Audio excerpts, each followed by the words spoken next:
Maladie de Parkinson? Attention aux idées reçues. Tout le monde a entendu parler de la maladie de Parkinson, mais peu de gens connaissent précisément l'incidence et les symptômes de cette maladie neurodégénérative chronique. En ce 11 avril, journée mondiale consacrée à cette pathologie, nous avons listé 5 idées reçues que l'on entend encore trop souvent à propos des patients parkinsoniens.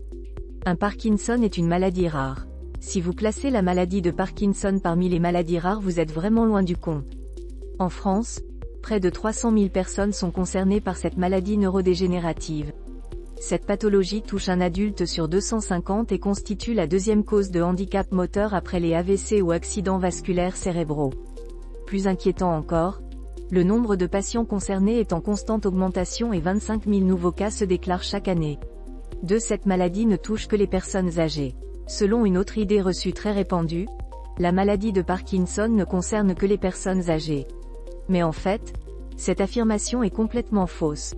30% des patients parkinsoniens sont touchés par cette maladie avant 60 ans. Certains patients commencent à présenter des symptômes dès 40 ans, voire 30 ans. En règle générale, les premiers signes de la maladie apparaissent vers 60 ans. C'est pourquoi la majorité des patients parkinsoniens sont des seniors. Les tremblements sont le principal symptôme de la maladie.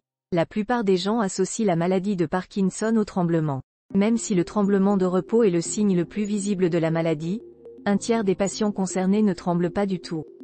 Très souvent, les personnes qui présentent des tremblements pensent souffrir de Parkinson, mais il peut simplement s'agir d'anxiété, d'un excès de caféine ou d'un symptôme de manque en cas de sevrage à l'alcool par exemple. Selon les médecins, ce symptôme n'est pas le plus courant et d'autres signes caractéristiques de la maladie sont beaucoup plus méconnus du grand public. C'est notamment le cas de la lenteur des mouvements, qui affecte 9 patients sur 10, et des sensations de raideur, qui handicapent 85% des patients parkinsoniens. Par ailleurs, les troubles psychologiques tels que l'anxiété, le stress et la dépression sont aussi des symptômes de la maladie. On estime que la dépression touche plus de 50% des patients qui viennent d'être diagnostiqués pour un Parkinson. Cette maladie affecte la mémoire.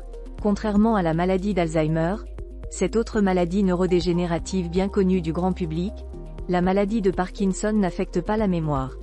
Cette idée reçue est le résultat d'un amalgame entre Alzheimer et Parkinson alors que ce sont deux pathologies bien distinctes. Les patients parkinsoniens n'ont pas de troubles de la mémoire mais présentent des difficultés à se concentrer et à planifier. S'ils ne sont pas attentifs, ils ont du mal à retenir une information, ce qui peut donner à leur entourage l'impression que leur mémoire est affectée. Cette maladie ne se soigne pas. La maladie de Parkinson ne se guérit pas, mais elle n'est pas mortelle et il est possible de vivre avec cette pathologie jusqu'à la fin. Même si l'on ne sait pas guérir cette maladie, on peut la soigner par des traitements médicamenteux ainsi que des séances de kiné et d'orthophonie. Pour environ 10% des patients, il est également possible de réaliser une opération chirurgicale appelée la stimulation cérébrale profonde. Cette intervention, qui consiste à implanter 2 électrodes dans le cerveau pour stimuler la zone affectée par la maladie, améliore considérablement la qualité de vie des Parkinsoniens. Quand la maladie est diagnostiquée à un stade précoce, on peut continuer à vivre presque normalement. Les patients doivent obtenir un avis médical favorable pour pouvoir continuer à conduire. En revanche, il n'y a aucune contre-indication à faire du sport comme de la gymnastique adaptée, du yoga, de la marche, du ping-pong ou de la natation. Il est même vivement recommandé de continuer une activité physique en adaptant sa pratique en fonction du stade de la maladie. Les médecins savent aujourd'hui que plus les malades bougent et plus ils conservent leur fonction motrice et leur autonomie pendant longtemps.